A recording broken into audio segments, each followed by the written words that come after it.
So yun, tuturuan tayo yan ngayong gabi. Walang iba kundi si Kuya Duan. So let's welcome Kuya Duan.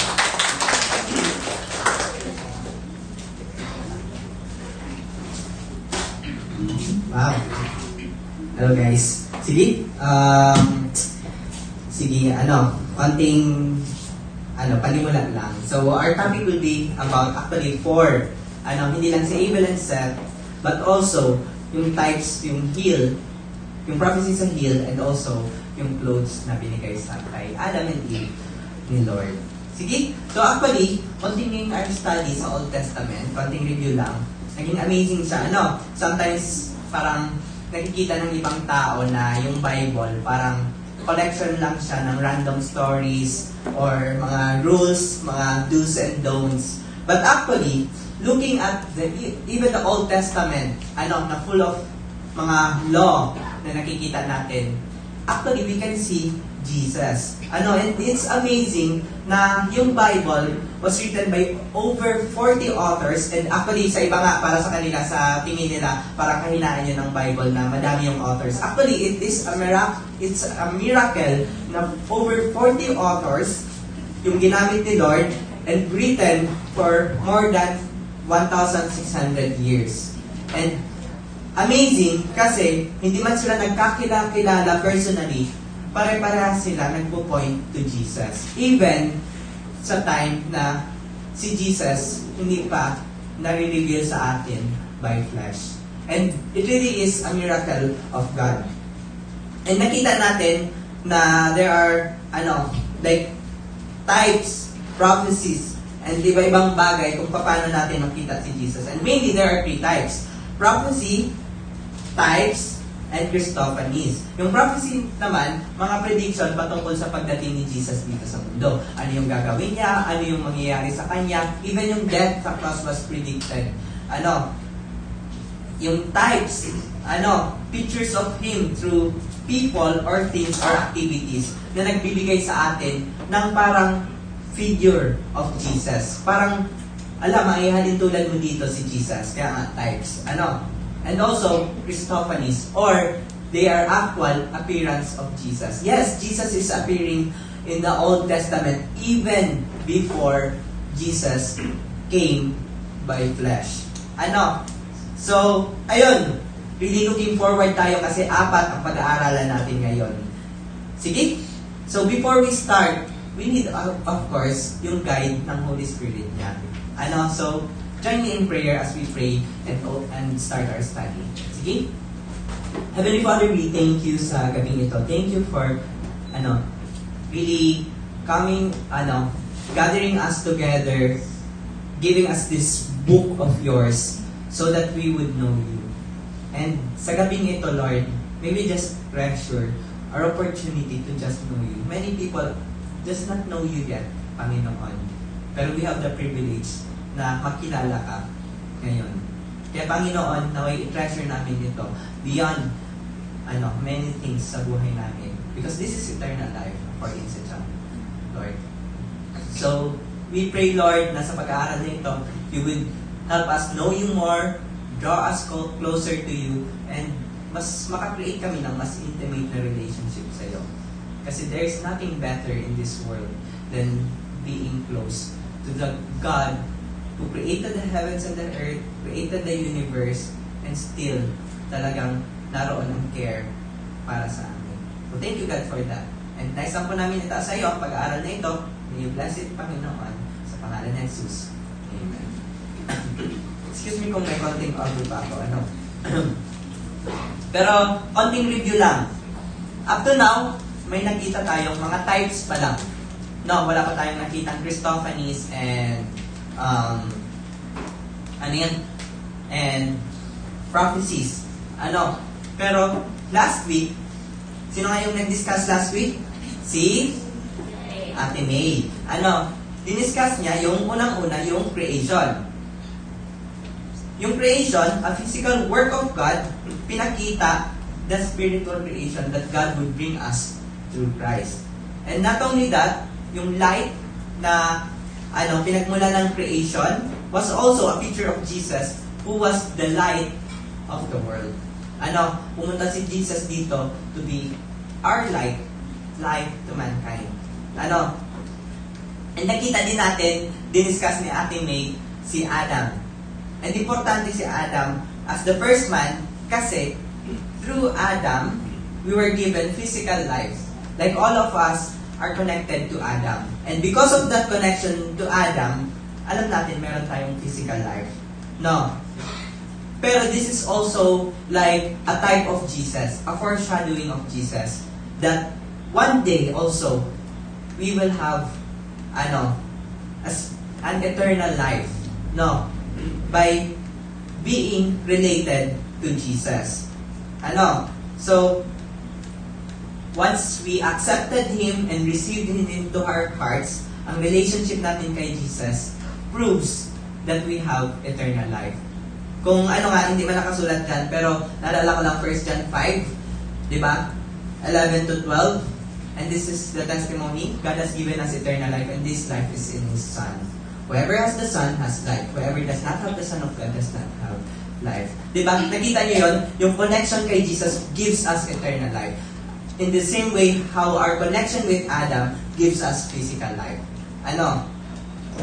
So, first 2 chapters pa lang ng Genesis, pero pinapakita na sa atin marami about Jesus. How much more yung following 987 chapters. Parang matagal yung LDG natin ngayon. Hanggang pag 4th year nyo to, mga first year. Sorry mga 4th year. Sa simula na kayo. Joke lang. Pero the entire Bible kasi it's about Him. Kung mabasahin natin John 5:39 to 40, if I'm not mistaken, nandyan, pwede ba nating basahin? You study?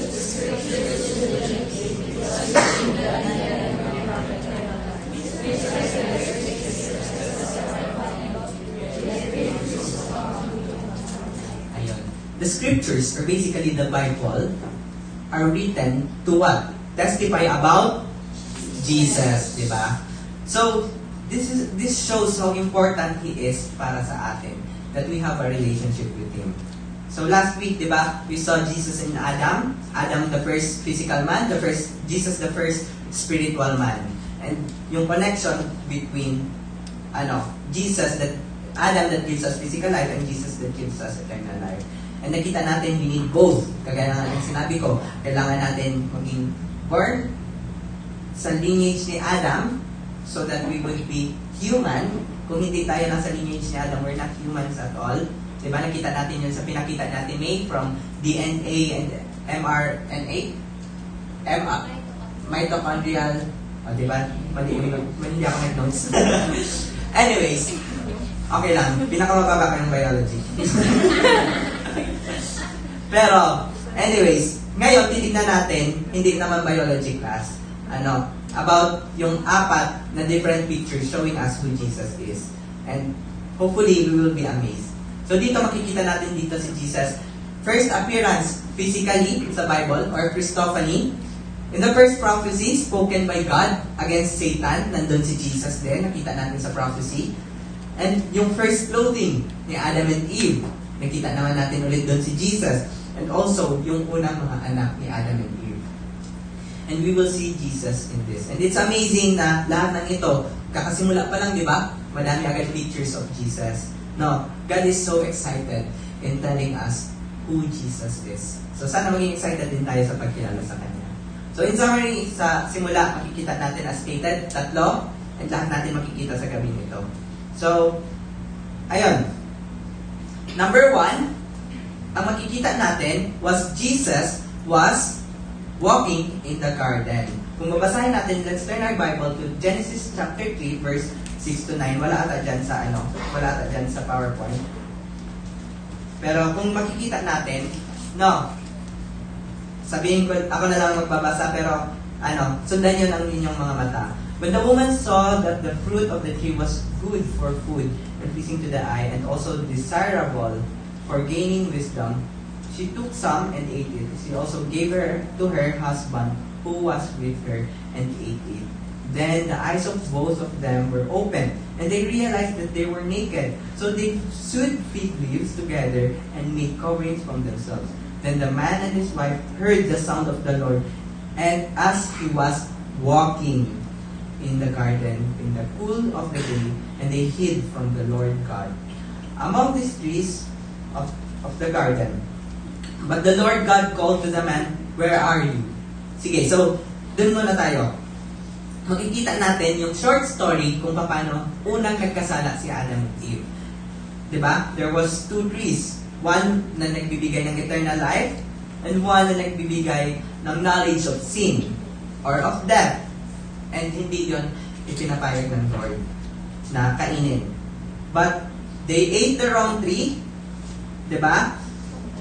Kung saan the fruit, hindi yung punong kinain na lahat. Sorry. Satan tempted them and ate the fruit from the wrong tree. And as a result, naging aware sila ng kanilang kasalanan, naging guilty sila, and the first sin was made, and also yung first covering ng sin yung ginawa. So, it came from the guilt that they had done these things. Ano yung ginawa nila? Nagtago sila at gumawa ng leaves. Fig leaves na yun yung magiging damit. Kaya madalas nga, pag nire-represent si Adam and Eve, fig leaves yung gamit. And today, actually, we are like Adam and Eve in many ways.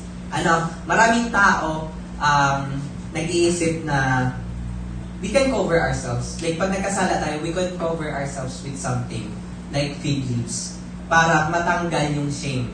And many people try to do it through religion, good works, or something else. And thinking na yung gawain na yon could cover our sins. Actually, dun nga nagsisimula yung concept of, if napakinggan nyo na, yung plus points sa langit. Pag nagkasala ka, minus points. E di, para manigate mo yung minus points, gagawa ka ng mabuti para may plus points. And it's really far from the biblical truth. No, that we can cover our sins with our works. No. But just as fig leaves, di ba? Yung fig leaf as cloth, hindi man nakatulong. And actually, kung may ginawa man ito kila Adam and Eve, mas pinakati nito yung katawan nila.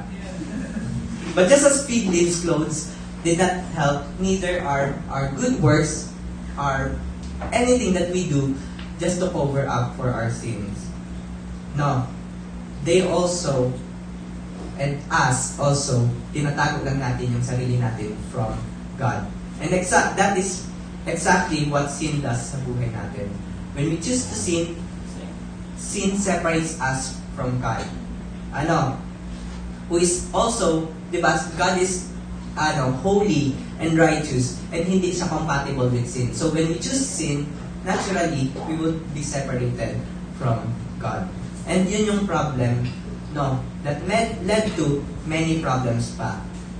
And that's why, also, madami sa atin, many don't want to be near to God. There are simple things na pwede ginagawa tayo that would be exposed, when we come to God. So dito nakita lang natin ang patungkol sa fig leaves na kinover nila, di ba, sa verse 8 yung binasa natin kanina, and they hid from the Lord. And this separation, yung cause ng sin, yun. Pero ano yung ginawa ng Lord sa verse 9? Sabi doon, but the Lord God called to the man. Sabi, where are you? And God searches us, di ba? Also searches us kapag nagkakasala tayo. The first na nagre-react sa separation between us and God is not us. It's God. And He not only searches for us, pero tinatawag niya tayo to come back to a relationship with Him. If you are here dahil may interest tayo kay Lord, hindi yan dahil sa'yo lang. The Lord has been working many things para lang mahanap tayo. And we have sinned, di ba? We have been separated from God. No. But that does not stop God from looking for us. He wants to fix us and forgive us. No. And may restore yung relationship na yun. Actually, again, hindi ko man naisulat dyan, pero kung titignan natin Isaiah 1:18, it just reminded me yung concept na ito.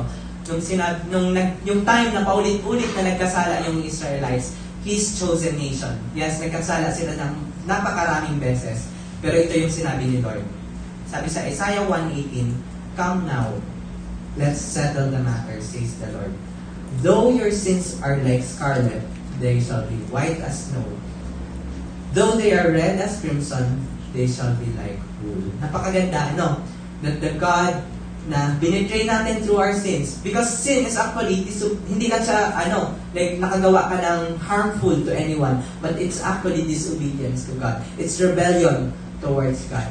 And when we sin, we're saying that, Lord, I am your enemy.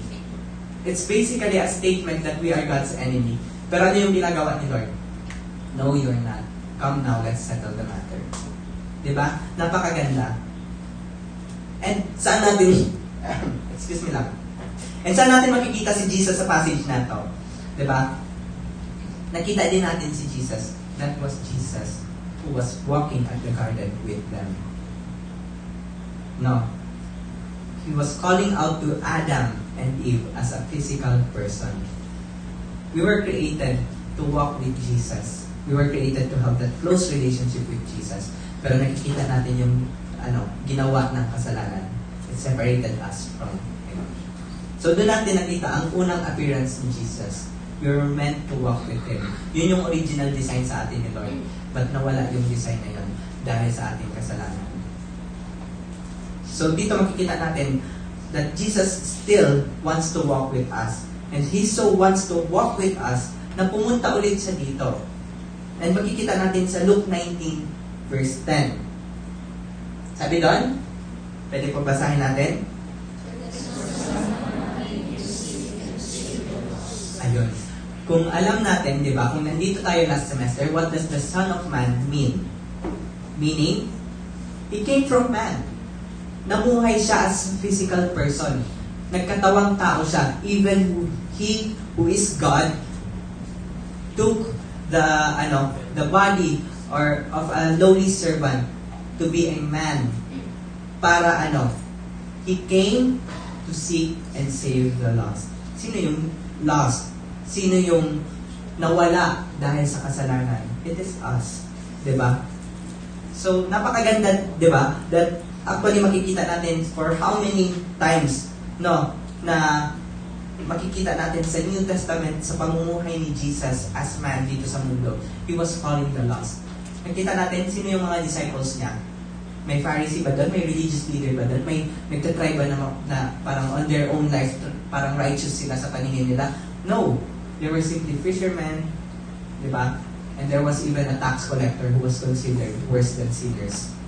But Jesus called out to them, "Come," kagaya ng sinabi niya sa Isaiah, sinabi ni Lord sa Isaiah, "Come now, let's settle the matter. Follow me, walk with me, eat with me, talk with me." That is what Jesus wants for us. No. So, ayun. And tayo ba? May times ba na na-experience din natin that out of nowhere, Jesus was tugging us? I'm sure there are many times kung bakit narito tayo ngayon was because Jesus was tugging us, pulling us, "Come now. Gusto ko magpakilala sa'yo." Parang naniligaw siya, no? And actually, personally, ako din, kung bakit ako napunta sa ASC, in many miraculous ways din. Sa una, naalala ko nung enrollment noon sa BU, nabigyan ako ng flyer, and exactly yung flyer na binigay sa akin, yun yung reason kung bakit pumasok ako sa BU. Gusto ko maging student athlete. And amazing, yung flyer na binigay actually si Pastor Dave noon, yung nag-hand out ng flyer sa BU. And amazing, yung flyer na binigay sa akin, getting off to a good start. And yung picture, yung runner. Pero, bago pa ako noon, from Sorsogon kasi ako, bago pa ako dito sa Albay. So, hindi ko alam kung paano makapunta sa ASC. Hindi ko man gets yung map na yon. Tapos wala pang Google Map na link. Kaya, siguro, ba't nandiyan na? Medyo low-tech pa na yung ASC. Pero, God, He did not surrender. Hindi siya tumigil sa pag-seek sa akin. And one time, out of nowhere, naalala ko, bibili lang ako sa ng ulam kasi nag-board ako dun sa kabila ng tulay. And dadaan ako dito sa tulay, pupunta sa EMs. And that was also the time when God led Pastor Dave na lumabas. Nakita ko naman ulit yung maputi. Maputi ang alin? Secret. Ito pang pastor, darating na pati si pastor. Maputi yung skin. Pero, it's amazing and I saw it as divine appointment. And ginamit siya ni Lord to message me. Pumunta ka din, tapos mag-talk about kay Jesus. And that's when I started attending ASC. And that's when I started to know more about Jesus. And that's when I started to have a relationship with Jesus. And I'm sure, hindi man eksaktong parehas yung story natin, but I'm sure that God has been setting up divine appointments para sa inyo. Sometimes hindi nyo lang na-notice. Ako hindi ko yun na-notice at that time. And it took me a lot of years to notice that God has been setting up this parang signages na pumunta ako kung saan para ma-meet ko siya. And God has been reaching out for me. Even before yung time na ibigay ni Pastor Dave yung flyer sa akin. So, ganun si Lord, no? And I'm sure ganun din sa inyo si Lord. We have the same God, di ba? So, ayun. And ngayon, makikita natin si Jesus in the Old Testament seeking out, sa New Testament, seeking out sinners to restore them. And dito sa Old Testament, nakikita din natin, Jesus, nung unang nagkasala yung tao, siya agad yung nag-seek out to restore them. No?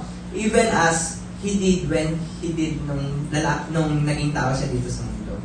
And I hope, yung kailangan lang, yung inaantay lang ni Jesus, kasi hindi siya mapamilit ng Diyos. He's just waiting for our response. Kung mabasahin natin yung Revelation 3:20, pwede nga po basahin natin. Here I am, I stand at the door and knock. If anyone hears my voice and opens the door, I will come in and eat with that person and they with me. So, He does not seek us to hurt us or hunt us down dahil sa kasalanan natin. He seeks us to restore us.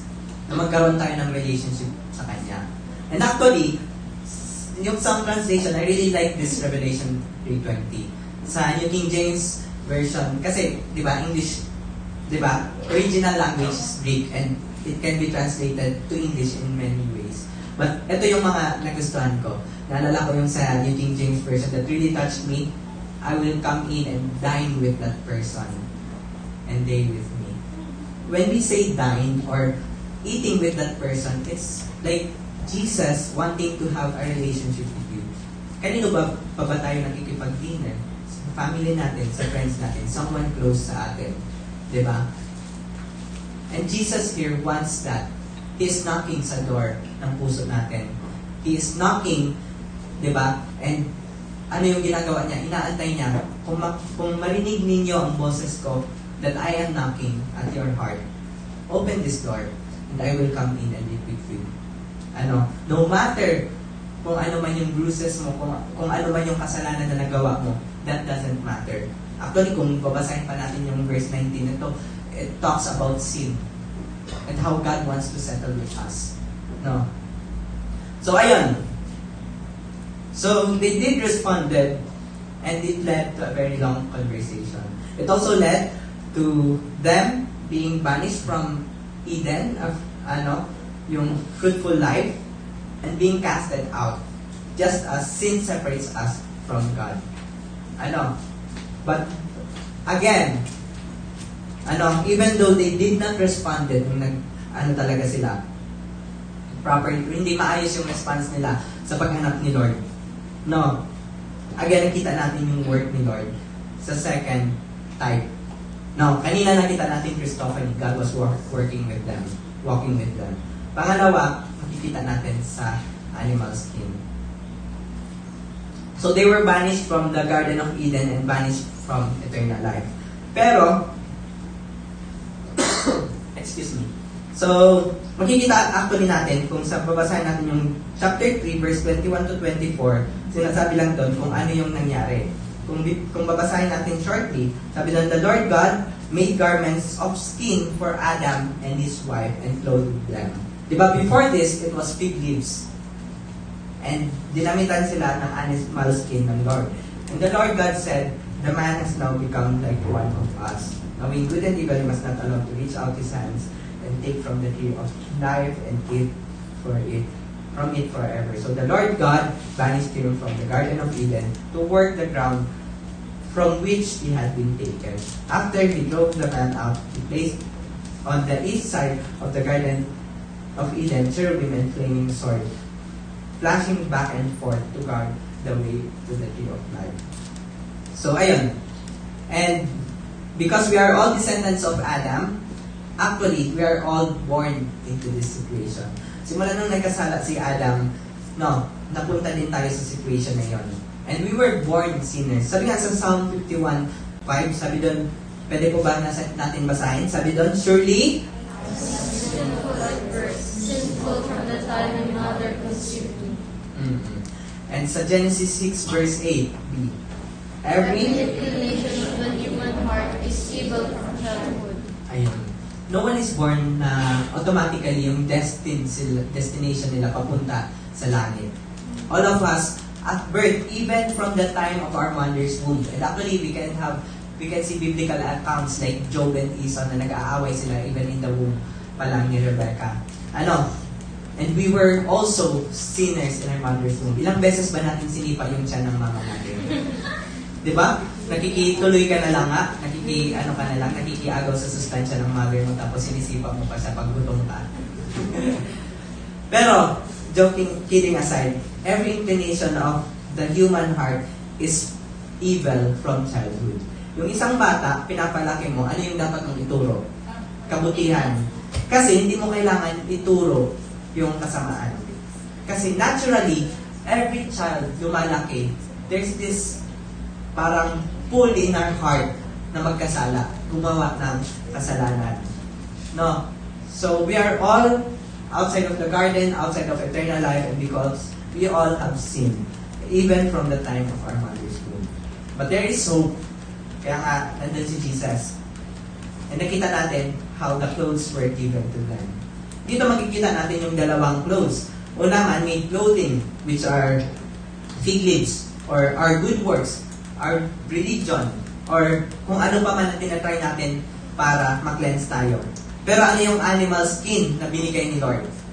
A picture of Jesus who would one day die and be shed of His blood to cover for our sins. Kaya nga, by His wounds, we have been healed. So nakikita natin that, actually, this is a picture of Jesus na kung saan, one day, hindi yung good works, hindi yung pagsunod sa mga rituals natin, yung mag-make us right with God, hindi yung ginawa natin na clothing, but yung binigay niya na clothing who would one day die for us. No? So, actually, makikita natin sa Romans 6:23 kung bakit kailangan mamatay ni Jesus, and this is the picture of Jesus.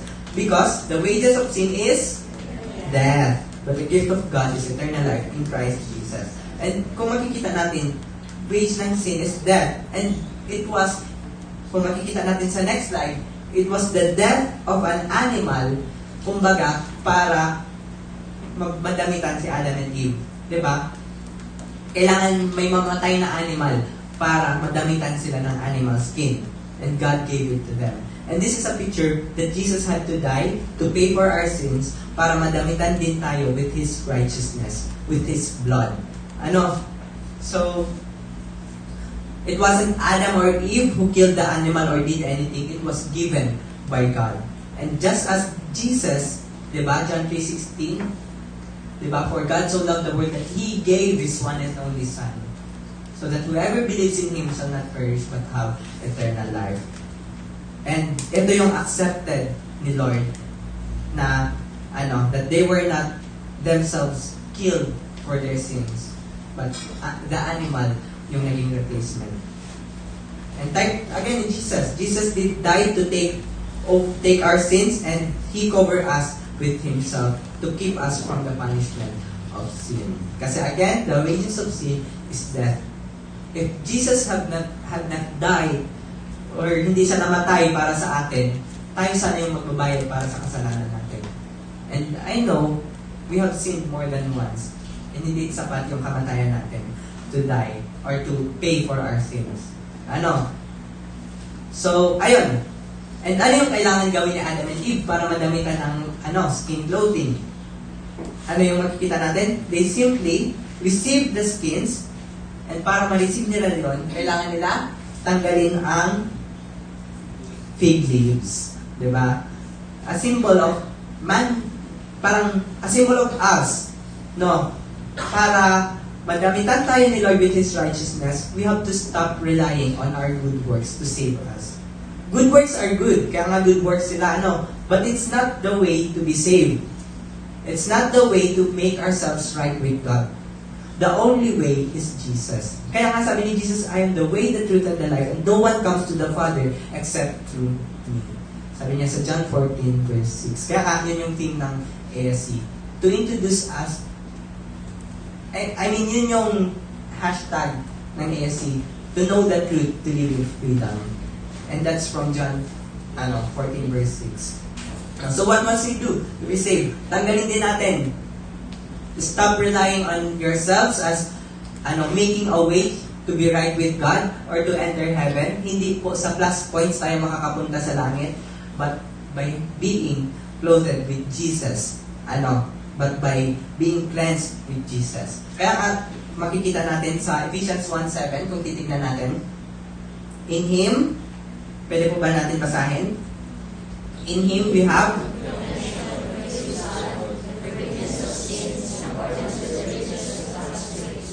Ayun. So makikita natin that in Him, through Jesus, sa pag-receive natin kay Jesus sa ating mga puso, we have redemption through His blood. Ano yung result? The forgiveness of sins in accordance with the riches of God's grace. It is by grace, di ba? Helen Grace. It is by, hindi siyang grace, God's grace. Kasi grace yun ni Helen. By God's grace, which means, hindi naman natin deserve to have this, or we did not work for it. It is by just God's grace na ibinigay niya sa atin si Jesus para maging okay tayo with Him. So that we can, again, walk with Him. So if we trust in simple religion, we are wearing kagaya ng fig leaves. If we are thinking na we will go to heaven dahil member ako ng religion na ito, or ginagawa ko ito, and I am always attending Sunday, kung ano pa man, or I am always praying these prayers. If we think that will save us, and will get ourselves to heaven through that, we are wrong. We are parang like Adam and Eve, making fig leaves na hindi naman talaga makakapag-cover ng sins natin. Instead, we should trust in Jesus and we will be like Adam and Eve na dinamitan ni Lord ng animal skin. So again, that's a type of Jesus. Pangatlo, we will see a prophecy. Pwede ba natin basahin yung Genesis 3 to 15? Makikita natin, nung nagkasala si Adam and Eve, mayroong conversation between God, Adam and Eve, and the serpent. Pwede po ba natin basahin?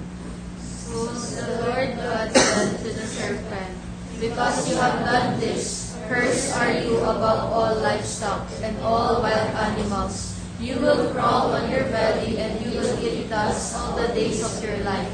And I will put enmity between you and the woman, and between your offspring and hers. He will crush your head and you will strike his heel. Ayun. So dito makikita natin, in particular passage, during ito ng conversation between Adam and Eve and the serpent and God. Ito yung passage na sinabi ng Lord God sa serpent. Ano daw yung sabi? Ang may punishment, di ba? And you will crawl on your belly and you will eat dust all the days of your life. And first, kung titignan natin, parang mga ahas yun ha. Pero actually, this is what snakes do. Kasi, pwede naging instrument sila ni Lord. Pero this punishment is not directed towards them. It's really against Satan. Kasi, may nakakita ba kayo ng ahas na kumakain ng alikabok?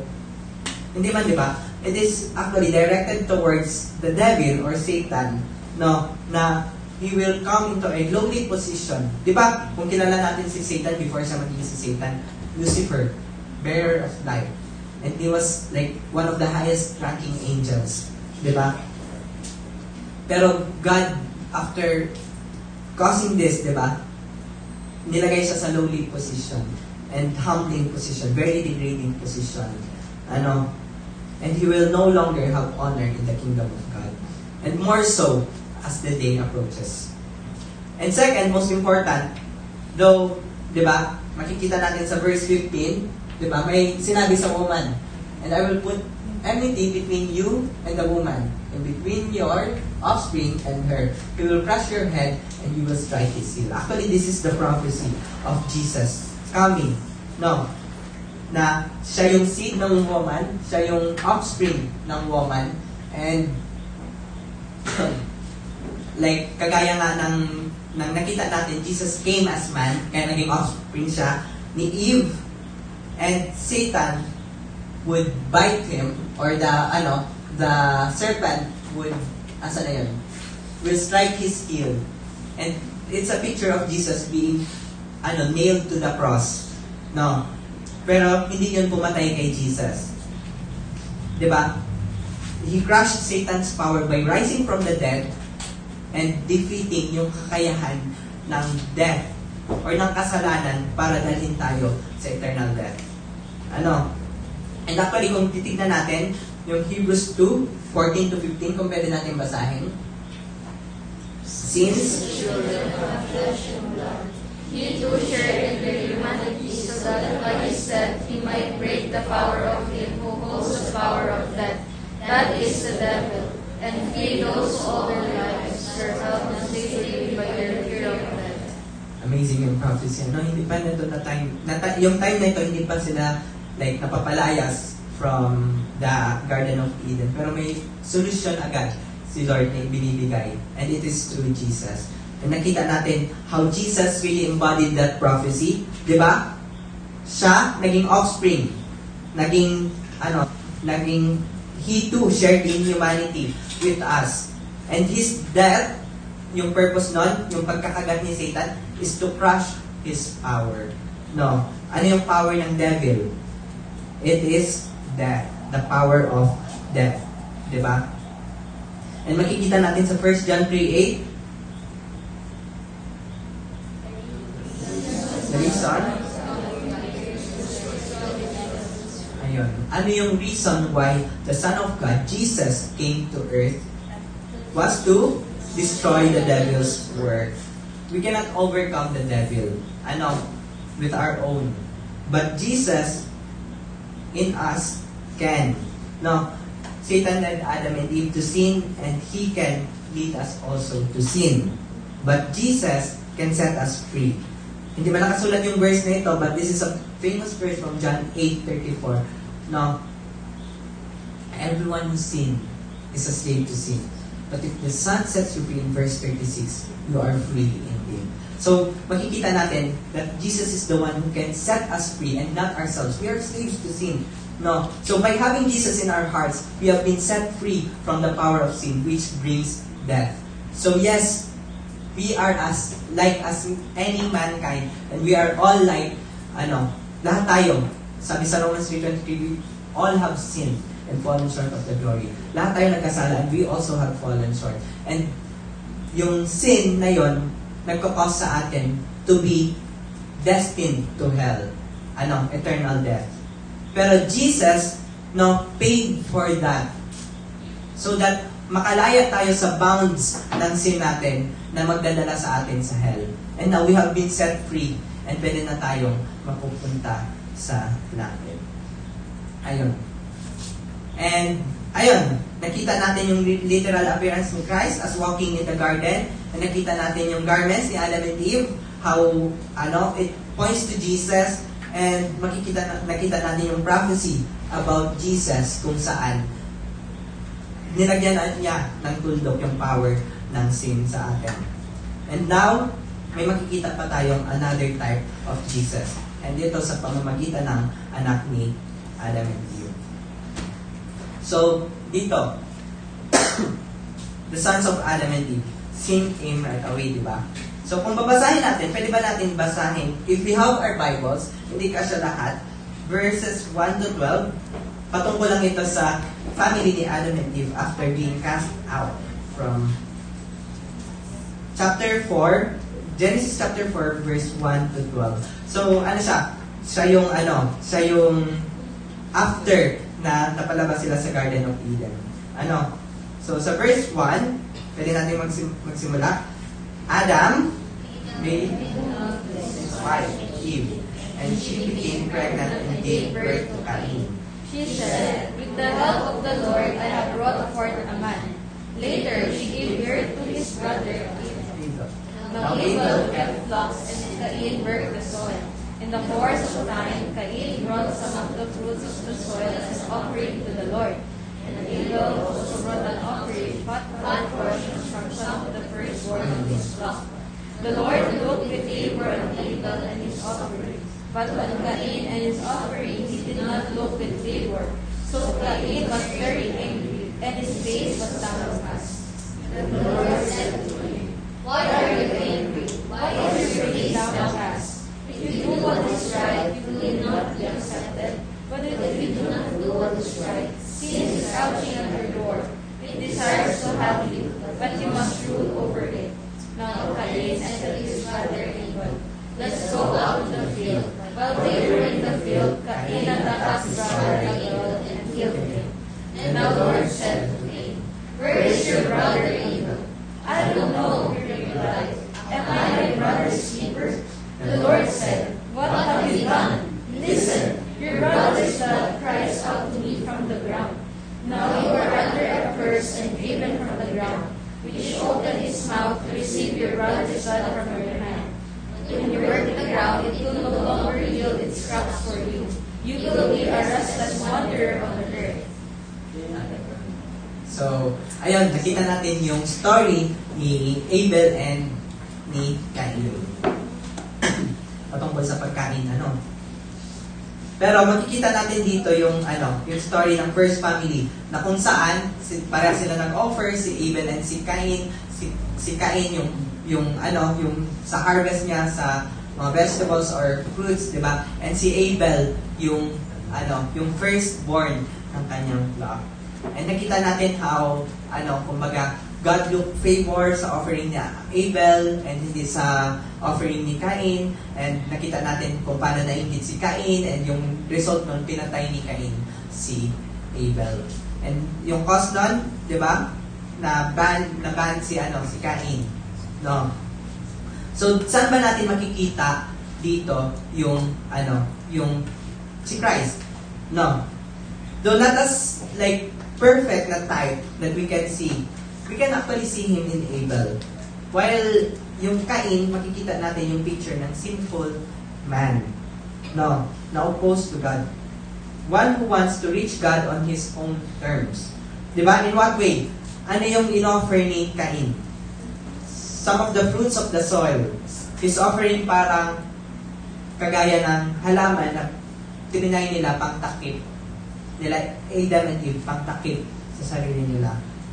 And do we remember the difference between yung garment na ginawa ni Lord sa para kay Adam and Eve compared sa fig leaves? Yung fig leaves hindi man nakapag-cover ng sin nila.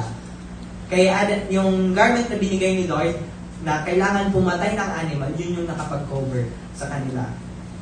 And ano yung offering ni Abel, di ba? Nakita natin yung fat portions. Yung firstborn ng kanyang lupa. And ano yung makikita natin sa Hebrews 9:11? In fact, sabi doon, the law requires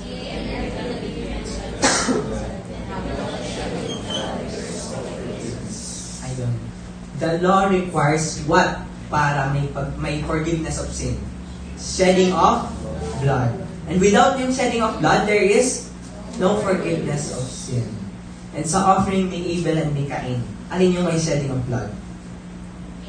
Yung kay Abel. Yung kay Cain ba? May shedding of blood ba? Wala, di ba? Those are made of plants. No shedding of blood. Kay Abel, offered the fat portions from the firstborn of his flock. Di ba? And ngayon, ano pa yung ginawa ni Cain? Pinatay si Abel. This is a picture of yung religious leaders na ginagawa nila yung best nila para ma-follow yung religious laws, that even on Sabbath, madami silang ginawang law para to make sure that they were following God's law or yung law na nakikita nila. No? Sa Old Testament.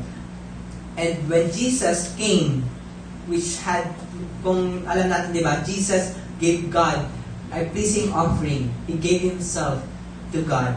Di ba? God the Father. Ano yung nangyari? Na hindi yung religious leaders. They plotted to kill Jesus. And very same picture, di ba, na ginawa ni Cain. Di ba? And Jesus came as offering of His life acceptable to God through yung pagkakamatay niya sa cross. And Abel is a picture of the religious leaders who killed, kumbaga, Cain was a picture of the religious leaders who killed Jesus in His day. Well, amazing thing that happened. Kasi hindi lang nag-end yung story kay Abel and Cain. What happened after Jesus' death? He rose again. No, eventually, God judged Israel, and kagaya ni Cain, na-judge yung Israel na pumatay, yung religious leaders ng Israel na pumatay kay Jesus. And after 70 AD, Israel was not a nation anymore. Yet, Christianity was not destroyed. It grew and grew, and nakaabot sa atin. Diba? Cain, the nation of Israel, and its leaders. Cain was exiled, kagaya ng nakita natin sa verse 9 to 12. Jews were driven out of Israel and dispersed over the world in 70 AD after killing Jesus around 30 AD. Diba? And actually, recently lang, nagkaroon ulit ng nation ng Israel after World War II. Imagine how long. Diba? Pero again, that's a fulfillment of another prophecy na nangyari. Pero hindi natin yun titignan dito. Siyempre, si Abel, tao lang din naman and he was not God. So, wala man siya kakayahan to rise up from the dead. So, Abel did not rise again, but there was another son that was born in replacement of him. Diba? Dalawa yung anak, and si Abel namatay, and si Cain was banished, was dispersed, or kung saan pa man siya, palaboy-laboy na. But God, sa verse 26, sa verse 25 to 26, chapter 4, kung titignan natin, sabi doon,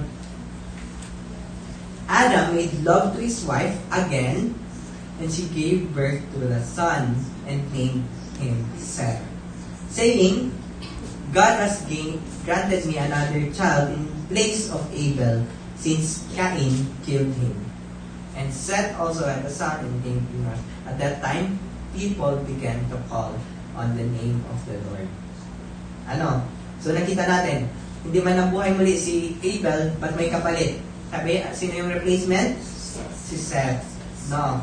And this is a picture of Jesus na rise from the dead, who impacted the world to begin calling on God. Diba? When Jesus came on this world, Israel was hopeless. But when Jesus came to this world and rose again, many people witnessed it. And that from that point on, nag-impact din. And people started to actually call on the Lord.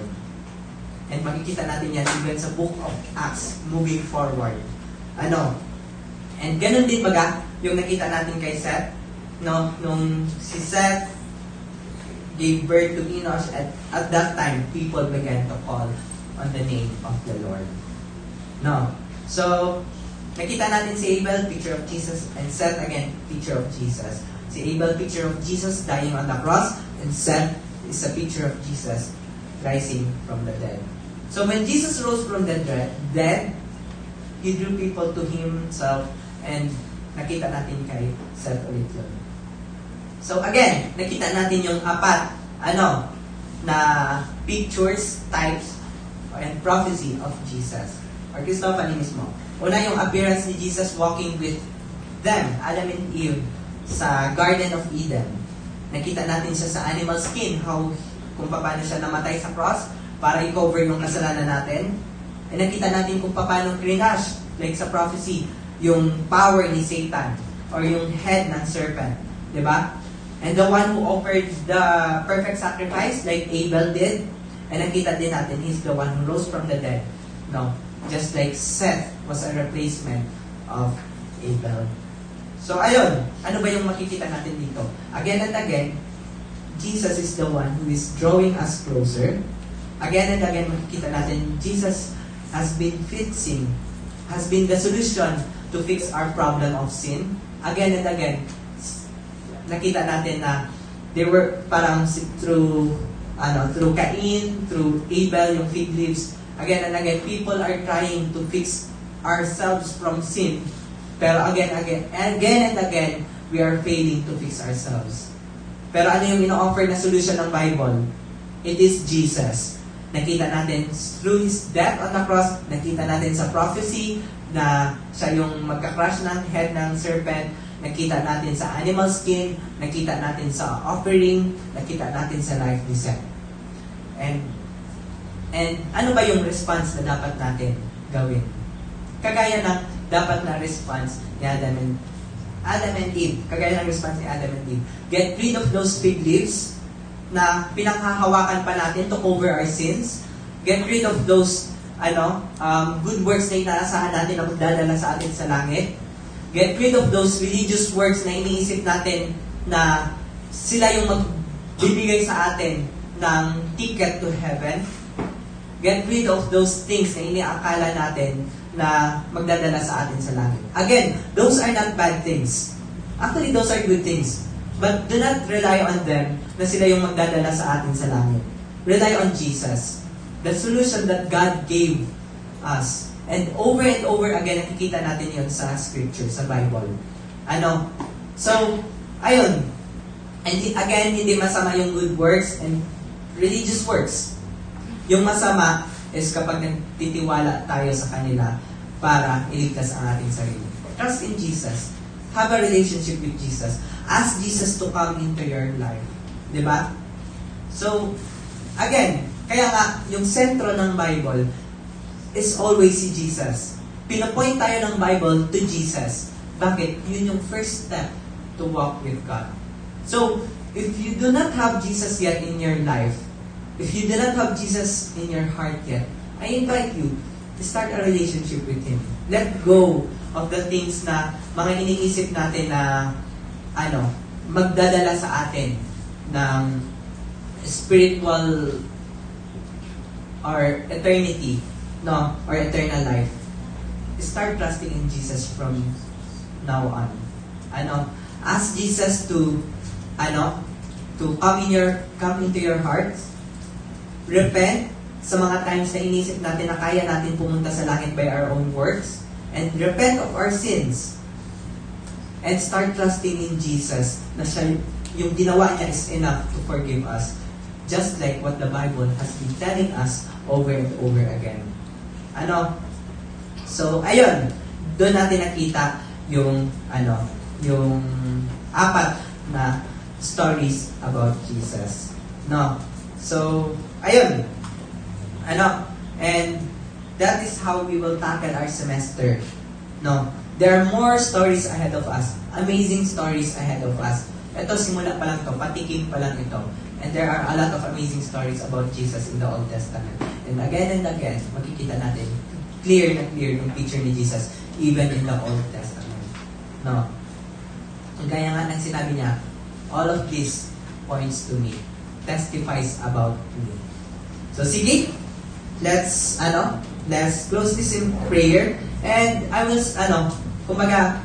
invite people na, kung sa tingin nyo, you have not asked Jesus into your heart. Diba, nabasa natin yung Revelation 3:20, diba, Jesus is knocking at the door of your heart. And I believe, you listening to this message is just like being able to hear Jesus knocking at the door of your heart. And kailangan lang natin buksan din ang ating pinto ng mga puso and receive Him. Paano ba natin? It requires also us receiving Him. Asking Him, Jesus, come into my heart. So I will pray a simple prayer and you can follow me silently or basta pray it with your heart because God is listening to your heart more than your words. Sige? Heavenly Father, I thank you for this message. Thank you sa pamamagitan ng mensahe na ito, ipinakita mo sa akin how uncapable I am, how sinful I am, and how unqualified I am to enter your kingdom. And salamat sa message na ito na ipinakita sa akin na no matter how hard I try, I can never, match your standard. But again and again, thank you sa, sa stories, sa pictures, sa prophecies, sa Christophanies, na nagpapakita sa akin that you have been there offering the solution all along. And Lord, dahil nakita ko yun ngayon, narinig ko ang tinig mo, I am opening my heart to you. I am asking you to enter my heart, to forgive me of my past sins, and to keep on forgiving me, and to cleanse my heart. And so, I trust you, Lord. And I can now believe that after I have received you into my heart, I can be assured that I am going to be in heaven one day with you.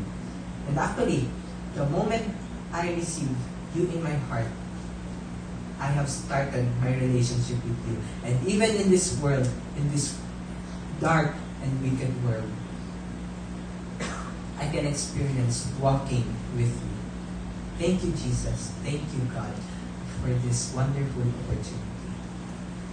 And so I pray this in Jesus' name.